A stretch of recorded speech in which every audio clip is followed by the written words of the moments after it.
prism. It's so terrifying to so many people. But it's also kind of the underpinning thing of everything that we do, because everything that we do is bending light. So if you're going to be somebody who bends light, you should really understand Prism. This video is going to go over the basics of Prism, and then if you want to get real nuts, we're going to have other more advanced Prism videos.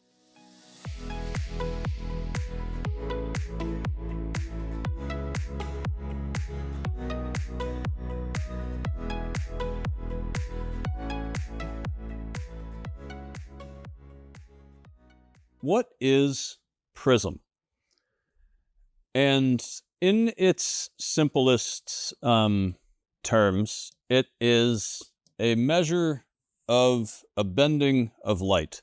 So I don't have color on this fancy thing, or I probably do, but can't really use it. But if you spend some time listening to Pink Floyd's Dark Side of the Moon album, and maybe spend time with other things with that, you'll know you put white light into a prism, and then out comes the prism somewhere else. It doesn't just go straight through. So a prism bends light. It just redirects light. That's all a prism does. I say that's all a prism does. That's not technically true. So this is refraction. So basically, refraction is you send something in and it comes out differently. Now, there's also prisms that do reflection. Now, reflection would be something like this. You put light through, it reflects off of here, off of there, and then actually bends an image 90 degrees. So that kind of use of a prism is used in binoculars and telescopes and that sort of thing. But for eyeglasses, we're just going to talk about refracting prism. So refracting prism is you put the light through and it comes out somewhere else. Now I'm going to erase this, and we're going to talk about the interaction between prism and power, because that is really where Prism seems to blow people's minds.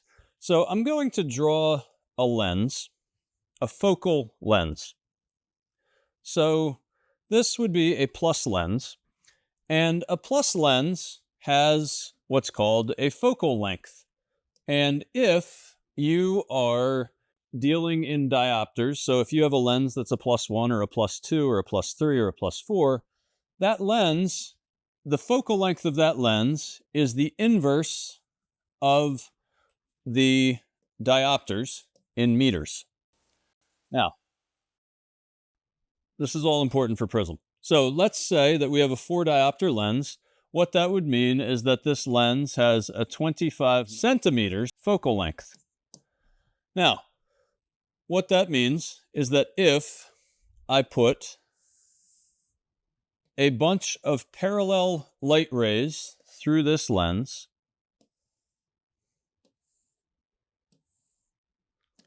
these are all my parallel light rays, where are they all going to go? If you've ever done like the magnifier burning a piece of paper trick, the focal point, is kind of like the piece of paper.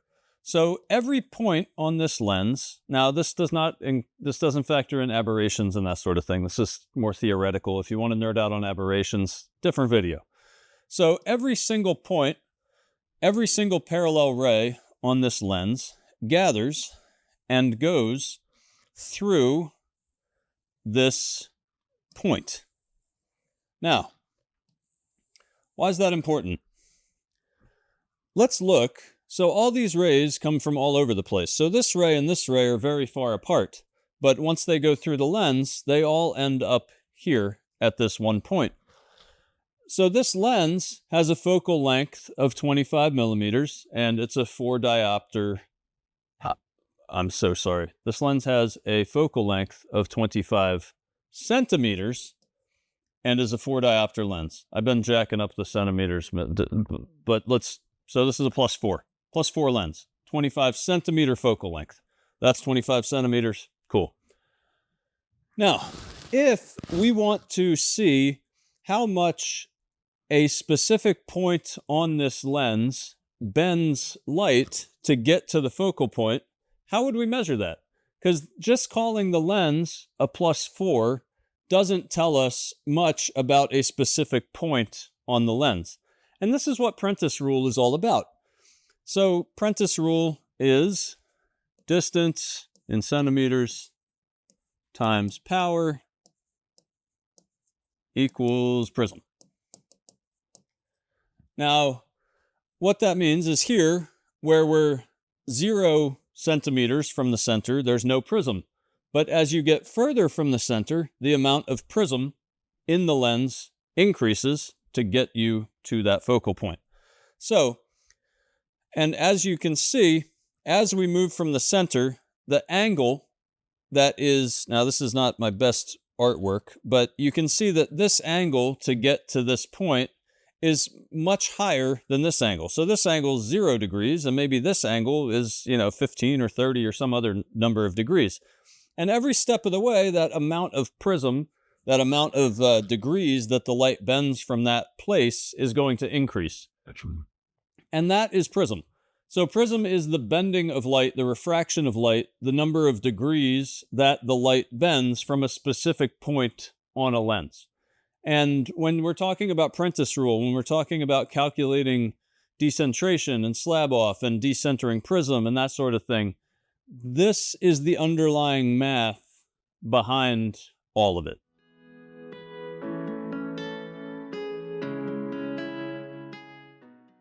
How is prism measured? Now, one of the kind of confusing thing is in optics is that everything's a diopter. It's like, this is a diopter, that's a diopter, and how does this diopter equal that diopter? And sometimes it can be a little bit confusing, because if you think of one diopter of power focuses light at a distance of 1 meter. So that's 1 diopter of power. 1 diopter of prism, it redirects light 1 centimeter at a distance of 1 meter. So a diopter of power and a diopter of prism are a little bit different definition, but 1 diopter of prism deviates light 1 centimeter at a distance of 1 meter.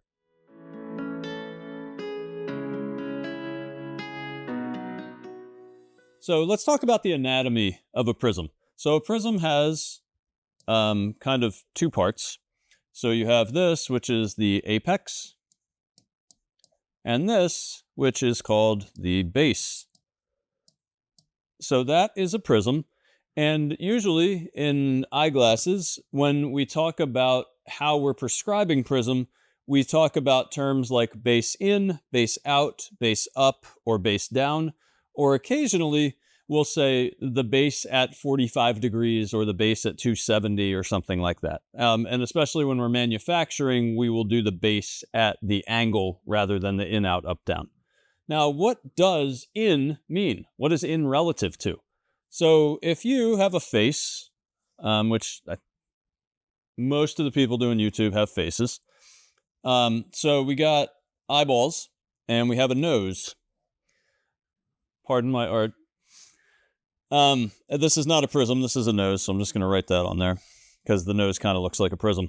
Now, when we're talking about prism, we're talking about the in and out is relative to the nose or relative to the ear. So, base in goes towards the nose, base out goes towards the ear, base up goes towards the forehead, base down goes towards the mouth.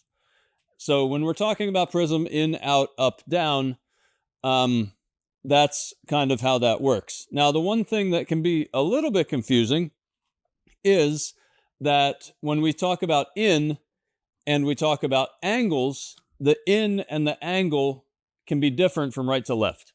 So when I'm looking out at you and I extend my left arm out this way, that is 0 degrees. When I extend my right arm out, that's 180. So basically it goes from 0 up around 180, back down around 360, back to 0. So if we look at this face, this is 0, this is 180, this is 90, this is 270. Now, what can be a little bit confusing is that if you have each eye with base in on the left eye is going to be at 180, and base in on the right eye is going to be 0. So it can get a little bit hairy, but if you remember the in, the out, the up, down, and then the 0 and the 180, you can usually make it work.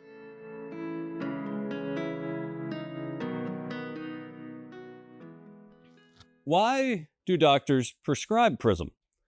So there's two categories of Prism in my head. One is for like neuro-optometry, behavioral optometry, and that would be yoked Prism. And yoked Prism is kind of its own category that we'll talk about separately. But first, we're going to talk about not yoked Prism. So yoked Prism, or non-yoked Prism, is if a doctor is looking at the eyes and the eyes have a tendency to not see one image, you can utilize Prism to equalize image location. Now, so what that looks like, so I don't know if I know for me, there's ever so slight. If I look at a distance and I look at, say, a straight line and I close one eye and then the other, I can see that those images exist in slightly different spaces.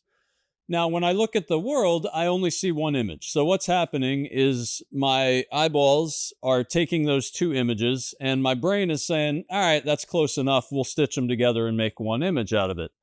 Now, that might not work for everybody. And the other thing is it can be extraordinarily tiring for the brain to stitch two disparate images together. So let's talk first about base-in Prism, because base-in Prism is usually prescribed for a condition called convergence insufficiency. Now, if I am eyeballs and I am looking at a distant point, my eyes triangulate ever so slightly. So these two eyes kind of form a triangle and look at whatever it is that I'm looking at. So at a distance, this is ever so slight. So if we think of, if I'm looking at something 20 feet away, the actual amount of triangulation is minimal. Now, a lot of us, though, are on our phones or on a screen constantly. So when you think about that, now our eyes are almost unnaturally crossed to focus at this close distance. Now, what happens when you hold your eyes at an uncomfortable position for a long time?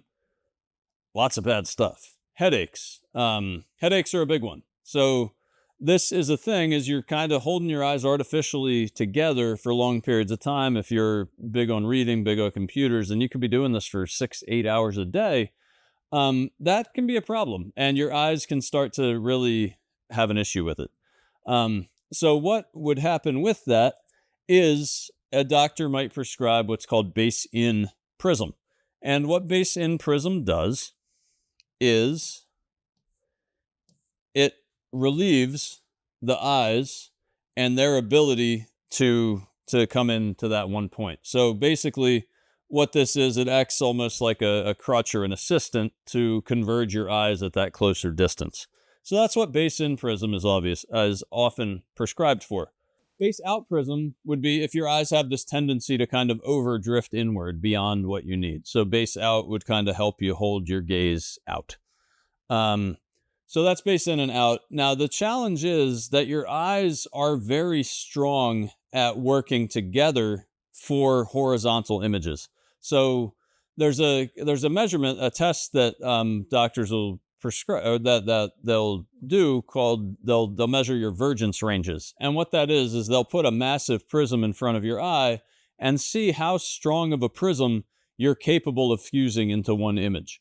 And the stronger your vergence ranges, the less likely you are to have an eye drift or that kind of thing. But if you are pretty sensitive to horizontal prism, you may benefit from that kind of prescribed prism.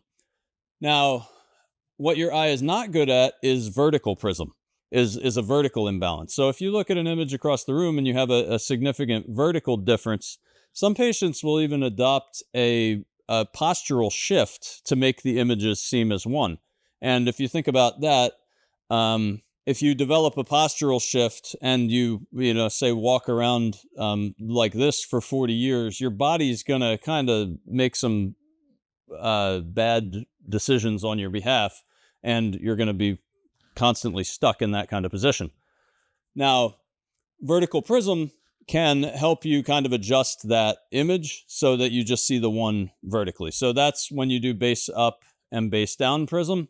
That is for this vertical difference. And your eyes are very poor at balancing vertical imbalance. Now, yoked prism is an entirely different thing because normally prism is prescribed to balance your two eyes to act as one unit. When yoked prism is prescribed to essentially make the vision act as one with the rest of the body. So one of the things that can happen post-stroke, post-traumatic brain injury, that sort of thing, is your vision and your body are kind of misaligned. And yoked prism is often prescribed to help with the balance, help with the misalignment, so that you can be at one, so that your vision and your body can be one.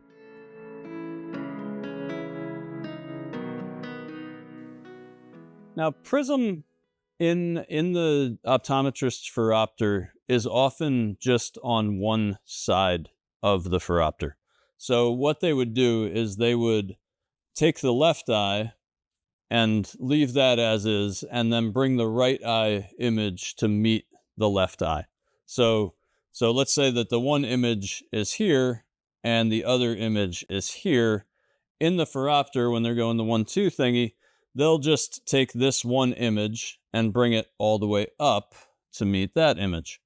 Now, this amount of prism, say it's a very large amount. Let's say it's like 8 diopters. So 8 diopters is a fairly thick prism, a fairly significant amount of prism imbalance. Now, if we did that in glasses and we said, okay, this is your right eye and this is your left eye, and on your left eye, we're just going to do 8 diopters of base up prism. What's going to happen there is you're going to have a pair of glasses where the one lens is very thick and heavy and the other lens is very thin and light. And what happens there is now you have a pair of glasses that might sit on your face crooked, is difficult to adjust or just difficult to wear. So a lot of times what a doctor will do is split the prism.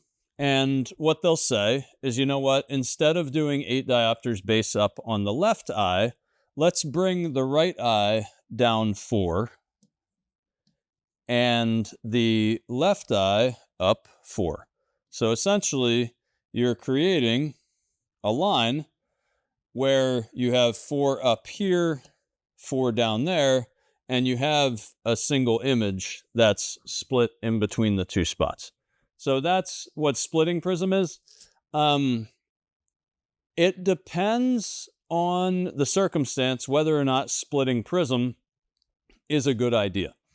And this would be something that we would totally leave up to the optometrist because they know how they got to this number. And they'll know whether or not it's a good idea, whether or not whether or not the splitting could potentially be a bad thing. So a circumstance where one eye is very bad and the other eye is very good, you want to bring the bad eye to the good rather than dragging down the good eye and meeting the good eye halfway with the bad eye. I'd rather do all the work on the bad eye, if that makes sense. So that's splitting prism, and that can be done with vertical prism. It can also be done with horizontal prism. If it was 10 diopters base out, it would be 5 diopters base out and 5 diopters base out, and that way you would have a pair of glasses that's balanced.